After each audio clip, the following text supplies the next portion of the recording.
Hi there, very good morning and welcome to the Breakfast News here on Rajya Sabha TV. I'm Tracy Shilchi and here are the headlines.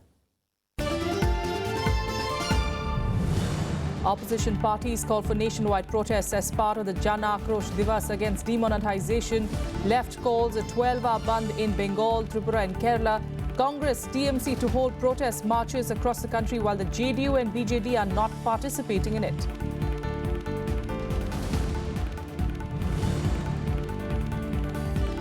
Prime Minister Modi warns those using poor people's accounts to park illegal money, says there will be strict action against them and appeals to people to shift to cashless system. But the opposition says the government's move is political.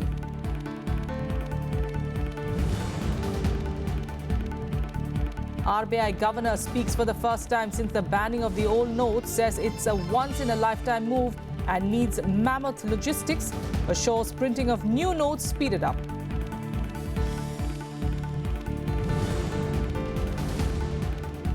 Khalistan Liberation Force Chief Harminder Mintu, who escaped from the Naba jail, is arrested by Delhi police. He, along with 5 others, had managed to escape on Sunday.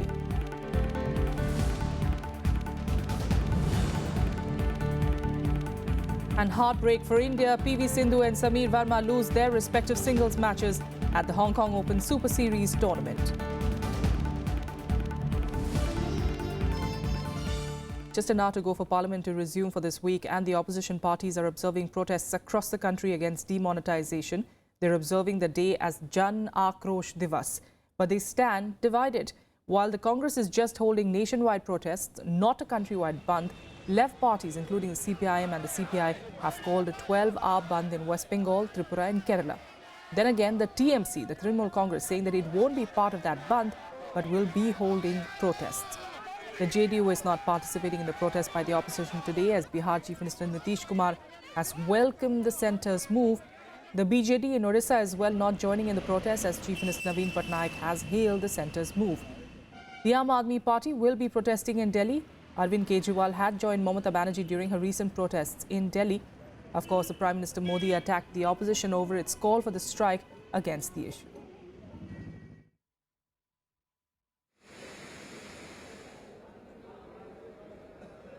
एक तरफ हम सब भ्रष्टाचार के सारे रास्ते बंद करने में लगे, काले धन के सारे रास्ते बंद करने में लगे हैं, और दूसरी तरफ भारत बंद करने में लगे हैं। बंद नाम की कोई चीज अपोजिशन पार्टी ने नहीं दी है। जन आक्रोश बताया है कि वो सभाएं करें, मीटिंग करें, प्रोसेशन निकाले, लेकिन किसी पर हाथ न उठाए, कोई ट्रैफिक न रोके, कोई ऑफिस न रोके। Mamata Di will be leading a procession in Kolkata. You know what is our role on the bandhs. Left have a very negative mindset. They are on their own. Mamata Di has made it very clear on behalf of the Trinamool Congress that the people are going through enough pain. We should stand by them. We should help them. These are difficult times. The negative, outdated politics of the left, no one is going to accept. Common man is in a soup. In Bengal, in Tripura, in Kerala, the left parties here in 18 left parties have called for a general strike, 12-hour general strike. But incidentally, you see, Mamata Banerjee is opposing the strike. She was up in arms against the so-called, because the point is that Trinamool Congress, the stand of the Trinamool Congress has no moral right to speak against black money. She was making all such statements, moving here and there. And now when these 18 left parties have united and say there is a general strike, she is now towing the BJP, same words as the BJP, that no, you cannot have a strike. In fact, what news reports are saying at the moment is that the strike, of course, by the left, the bandh, of course, not effective in West Bengal as of this morning. However, there is some incidents of trains being halted in parts of Bihar. We'll keep you updated on the situation there. Meanwhile, the 26th edition of his radio program Mann Ki Baat, Prime Minister Narendra Modi urged people to go cashless in a bid to get rid of black money. He also issued a warning to those using Jan Dhan accounts to deposit their illegal money. The Prime Minister also spoke about the Kashmir situation and hailed the massive attendance of students in board exams recently despite the 3-month ban.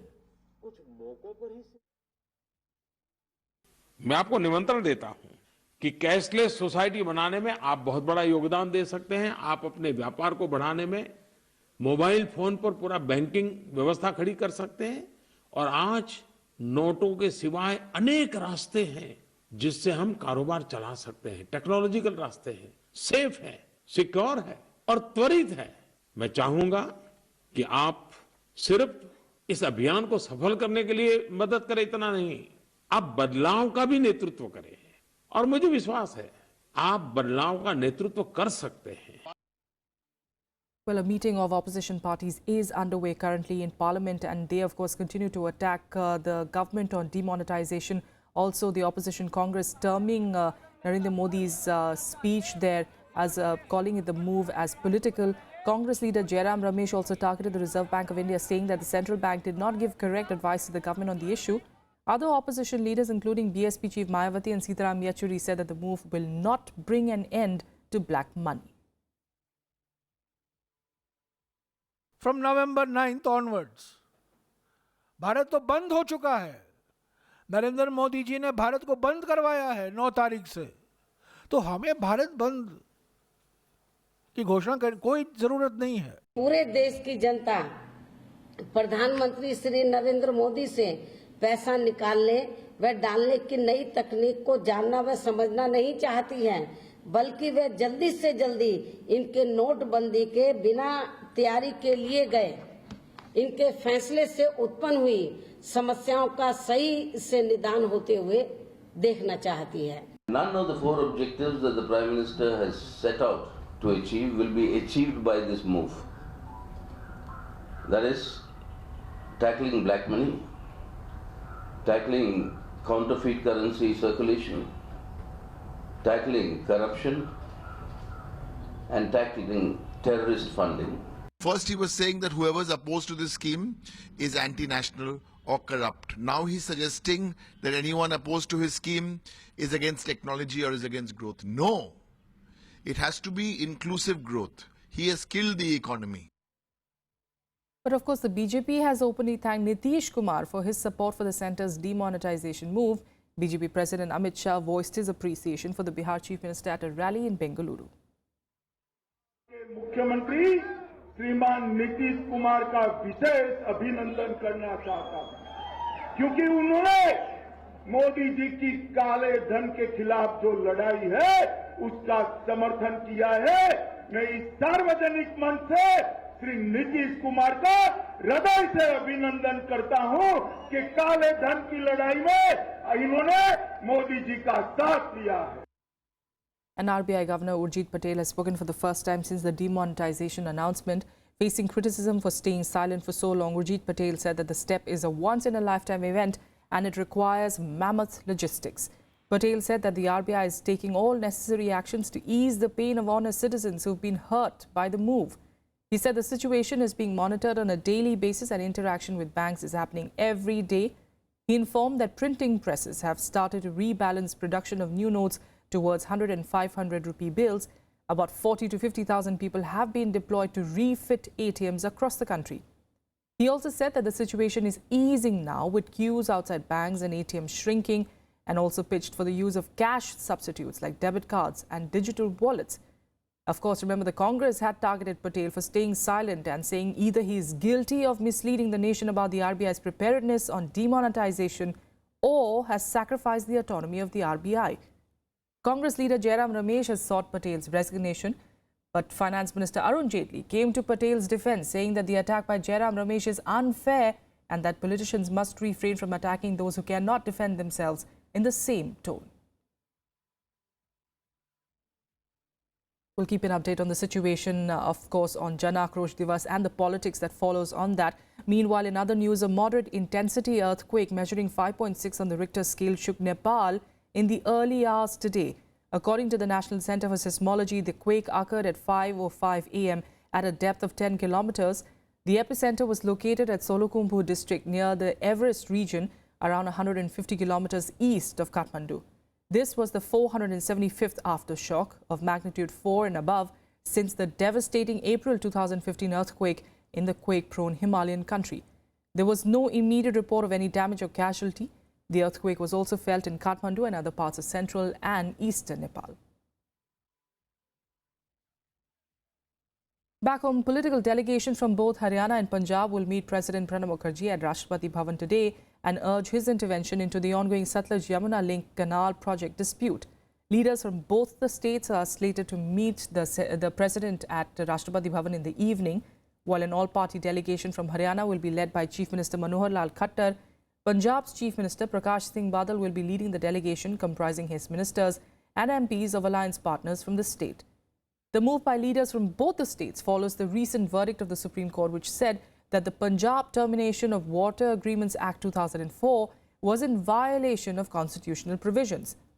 Meanwhile, according to reports, the delegation will first assemble at Haryana Bhavan and then meet the president. With a quick break, we'll be back with more news in a bit. Stay with us.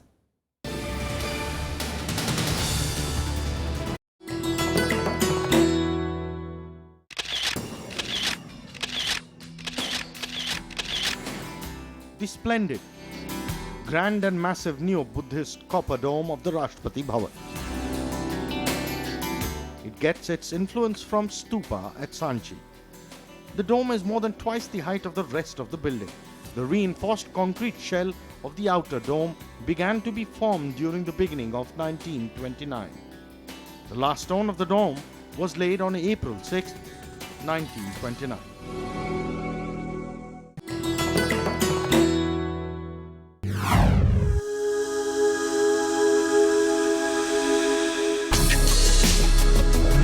Tales that inspire. Stories of social change. A salute to diversity.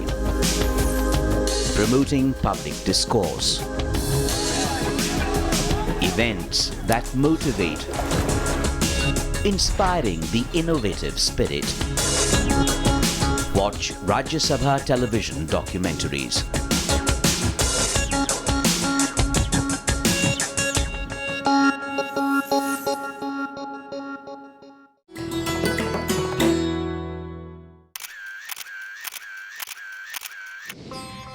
Hemkund Sahib, sacred shrine of the Sikhs, widely acclaimed for being the highest in the world, located in the Himalayas at an altitude of 15,200 feet.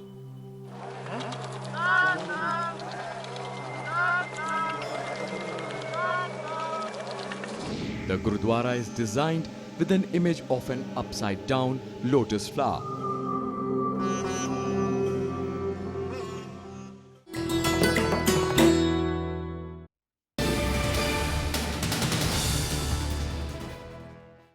Welcome back. Now, in a major breakthrough in the Nabha jailbreak incident, Delhi police arrested Khalistan Liberation Force chief Harminder Singh Mintu after a massive manhunt. On Sunday, Mintu and 5 other prisoners managed to escape from the high-security prison in Punjab. He was the alleged mastermind of the attack and arrested from Shamli district in Uttar Pradesh. Here's a report. It was a dramatic jailbreak from Nabha prison in Punjab on Sunday morning, as a group of armed men disguised as policemen attacked the prison and fled with banned Khalistan Liberation Force leader Harminder Singh Minto and 5 other inmates. The police, however, made a major breakthrough in the evening by arresting the alleged mastermind, Parminder Singh, from Shamli district of Uttar Pradesh. Huge cache of arms were recovered from his SUV, which was also used in the attack. Police say he was caught while trying to flee to Nepal. हमने जितने भी नेपाल जाने वाले root थे, UP से entry से लेकर नेपाल तक के बॉर्डर तक हमने सब जगह अलर्ट जारी किया था। उसी अलर्ट के तहत आज गाड़ियां चेक की गई थी, जिसमें ये गाड़ी चेक हुई और उसमें जो अक्यूज था परविंदर, वो गिरफ्तार हुआ है और इसके पास से भारी तादाद में असले और एमुनिशन बरामद हुआ है और उसने अपनी घटना का इकबाल भी किया है। After a massive manhunt was launched, KLF chief Harminder Mintu was nabbed by the Delhi police today morning. Following the attack, the officer in charge of the state's jails has been suspended and 2 top officials of the Nabha Central Prison have been sacked. A special task force has also been formed to probe the matter. Punjab Deputy Chief Minister Sukhbir Singh Badal indicated that Pakistan could be behind the sensational jailbreak, saying the neighbouring country was desperate to revive terrorism after Indian Army conducted the surgical strikes across the LOC. ਜਿਹੜਾ jail superintendent director general police ਜਿਹੜਾ jails है ਉਹਨੂੰ ਅਸੀਂ suspend ਕਰ ਦਿੱਤਾ ਹੈ ਜਿਹੜੇ ਅਸੀਂ ਉੱਥੇ ਜੇਲ੍ਹ ਸੁਪਰਡੈਂਟ ਹੈ, ਡਿਪਟੀ ਸੁਪਰਡੈਂਟ ਹੈ, ਉਹਨਾਂ ਨੂੰ ਡਿਸਮਿਸ ਕਰ ਦਿੱਤਾ ਹੈ।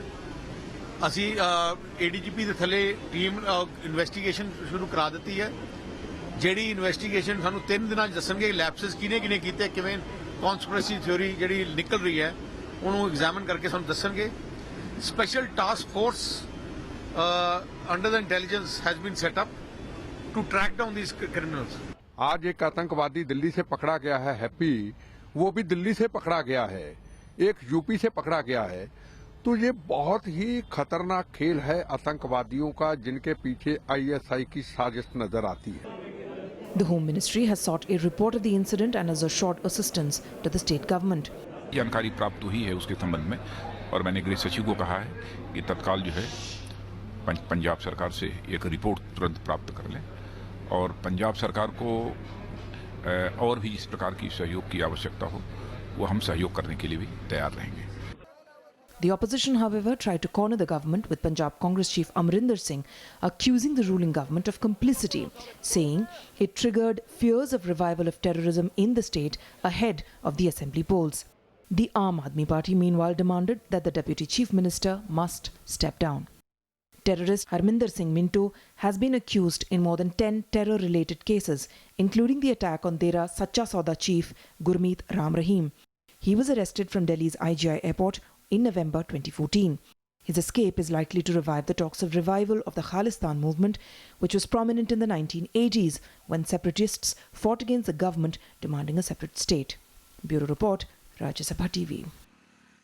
In other news, the Shunglu Committee, formed by Lieutenant Governor Najib Jung to examine over 400 files and decisions taken by the Aam Aadmi Party government in Delhi, submitted its report to the LG on Sunday. Jung had formed the 3-member committee chaired by former CAG VK Shunglu in August to examine any irregularities in the files of the Delhi government. The committee's report may trigger a fresh round of tussle between the Chief Minister and the LG, as the Aam Aadmi Party government has termed the committee as illegal, claiming that the party has taken all its decisions as per the rules and regulations.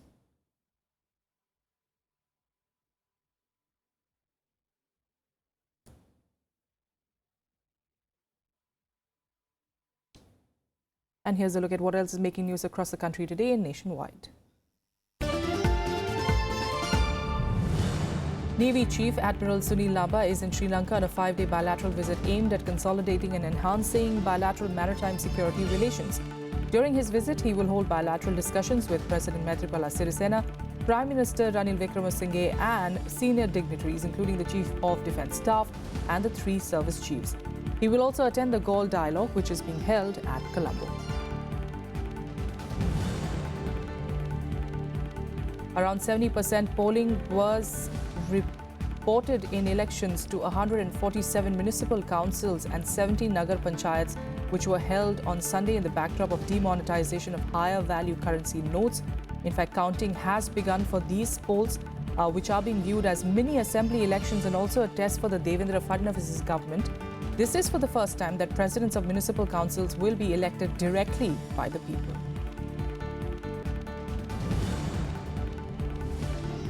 Controversial Islamic preacher Zakir Naik has claimed that there has been no misuse of funds by his banned NGO and rejected all allegations of involvement in terror-related activities. Remaining non-committal on returning to India, where he has been booked for hate speech under the anti-terror law UAPA, the 51-year-old televangelist said that he has repeatedly offered his cooperation to the NIA.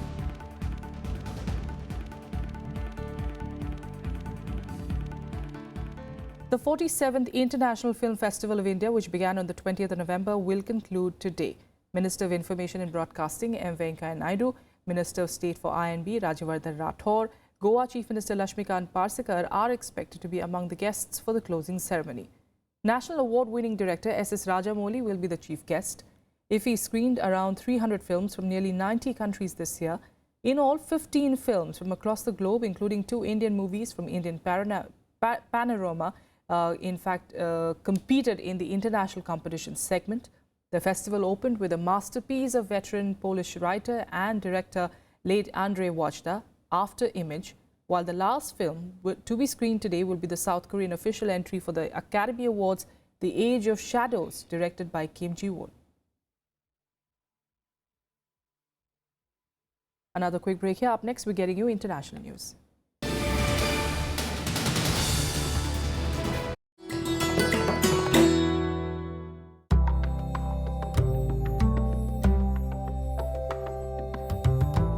The art of painting comes to us from the prehistoric period.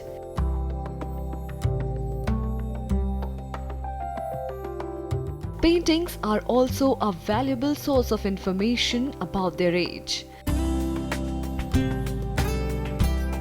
Like this depiction of the wedding procession of Dara Shikoh. The eldest son of Mughal Emperor Shah Jahan had a Mughal wedding with distinctive Indian elements.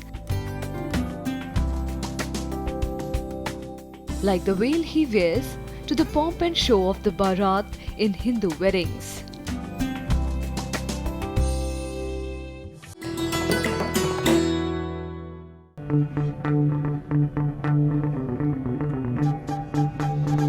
Art arisen from a multi-hued cultural canvas.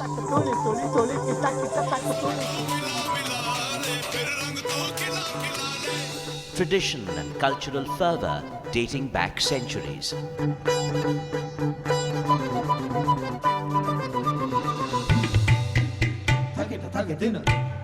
And encircling them all, there's a magic that awes.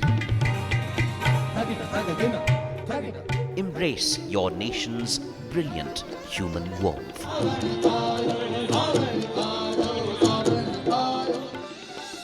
Watch Colours of India, Sundays at 9:30 p.m. on Rajya Sabha television.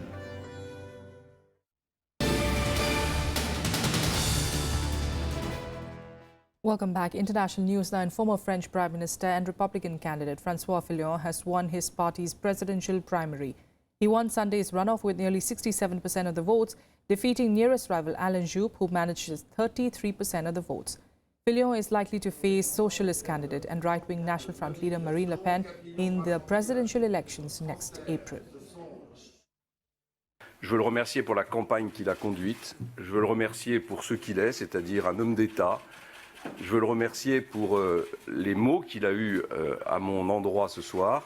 Et comme je l'ai dit tout à l'heure, je veux lui dire combien j'ai du respect pour lui et combien je compte sur lui pour nous aider. Syrian government forces have made rapid advances in the rebel-held city of Aleppo, forcing thousands of civilians to flee. Government forces advanced with a ground and air assault on the edge of the besieged eastern half of the city to split Islamic State's most important urban stronghold. Fleeing residents were temporarily shifted to shelters in government-controlled territories. Civilians have in fact expressed support and cheered for Syrian President Bashar al-Assad. The government resumed its offensive to retake eastern Aleppo on the 15th of November. Capturing all of Aleppo would be a major victory for Syrian President after 5.5 years of fighting that has killed hundreds of thousands of people and displaced 11 million others. التحضيرات والجهوزية الكاملة للمقاومة الإسلامية على صالح حق وفصائل الحشد الشعبي من عدة محاور بالتقدم لجزيرة جنوب غربي تل أعفر، والآن القطاعات مستمرة بالتقدم لناحية قرية التفاحة المتجهة لناحية تل عبطة إن شاء الله. الجيش كمان استقبلنا الجيش كمان الحمد لله وجمعونا وطلعونا بالباصات وأمنونا تأمين الحمد لله وما لنا خوف من رميكنا الحمد لله. يعني أربع سنين ظلم قضينا أرض الحمراء ملاصقة لها مساكن هنا. All right, sports now. An Olympic silver medalist PV Sindhu and Sameer Verma lost their respective singles final matches of the Hong Kong Open Super Series tournament on Sunday. Sindhu lost to fourth-seeded Tai Zhu Ying of Chinese Taipei 51-21, 15-21, while Sameer Verma went down fighting Chinese favourite Ng Long Angus 14-21, 21-10, 11-21. Sindhu, in fact, had won the China Open last week, following which she broke into the top 10 of the badminton world rankings. In the men's singles, Sameer Verma had qualified for the tournament and had defeated third-seeded Jan Jorgensen of Denmark in the semi-finals.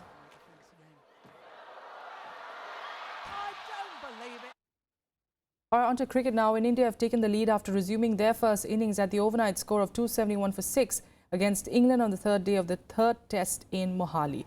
On day 2, Indian batsmen Ravichandran Ashwin and Ravindra Jadeja added 67 runs in 20 overs and thereby helped the team to reduce the first innings deficit to just 12 runs. Earlier, skipper Virat Kohli and Cheteshwar Pujara stitched together a 75-run partnership for the third wicket. England scored 283 in their first innings, adding 15 runs to the overnight score. It, of course, would be vital for India today to add as many runs in their first innings to induce pressure on the England batsmen. And here's a look at some more sporting action in SportsBeat.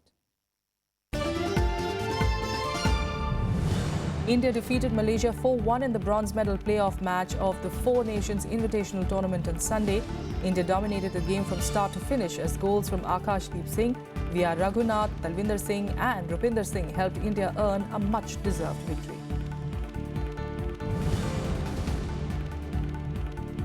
Germany's Nico Rosberg celebrated his first Formula One World Championship on Sunday after finishing runner-up at a tense Abu Dhabi Grand Prix. Although Rosberg's teammate Lewis Hamilton won the race, but a finish on the podium was good enough for the German to take the title. Ferrari's Sebastian Vettel finished third.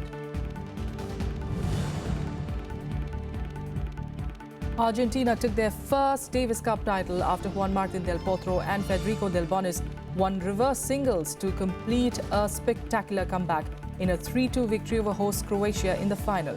Del Potro fought back from 2 sets down to beat Marin Cilic in 5 sets before Del Bonis swept aside Ivo Karlovic 6-3, 6-4, 6-2 in the decisive rubber.